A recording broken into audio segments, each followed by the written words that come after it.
Hello, আসসালামু আলাইকুম। সবাইকে কৃষি পরামর্শ কেন্দ্র থেকে স্বাগতম। আমার একটা শসা গাছ নষ্ট হয়ে গেছে, মরে যাচ্ছে। তার জন্য কি ব্যবহার করা যায়?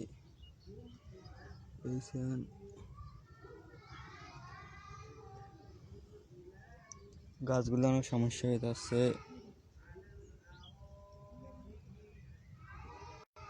শসা ধরা অবস্থায় আমার গাছটা মরে গিয়েছে। গোড়ার কোনো সমস্যা আছে কিনা দেখেন। কি সমস্যার কারণে এরকম হয় জানাবেন যারা জানেন। তারপরে এই গাছটা প্রবলেম, আর একটা সমস্যা আছে আপনাদেরকে দেখাইতে আছি।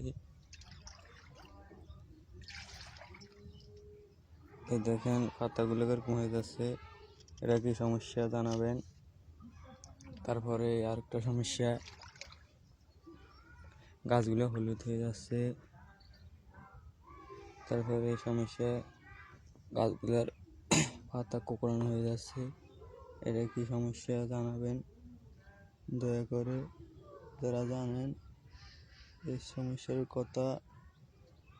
কী কারণে এরকম হয়, গাছের পাতাগুলো কোঁকড়ানো হয়ে যাচ্ছে।